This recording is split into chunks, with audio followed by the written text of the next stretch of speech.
સુરત મહાનગરપાલિકાની badminton carrom સ્પર્ધા મહિલા કોર્પોરેટર અને પત્રકારો સ્પર્ધામાં જોડાયા. સુરતના ઇન્ડોર સ્ટેડિયમમાં સ્પર્ધા યોજવામાં આવી. મહિલા પત્રકાર અને કોર્પોરેટરમાં જબરદસ્ત આ ગેમને લઈને ટક્કર. 34 મહિલા કોર્પોરેટરો અને 10 મહિલા પત્રકારો સાથે મળી સ્પર્ધા.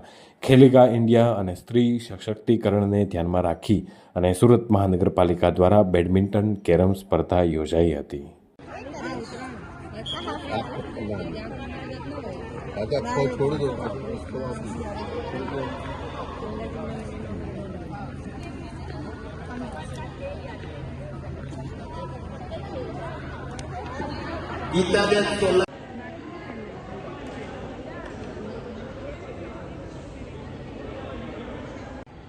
बात कर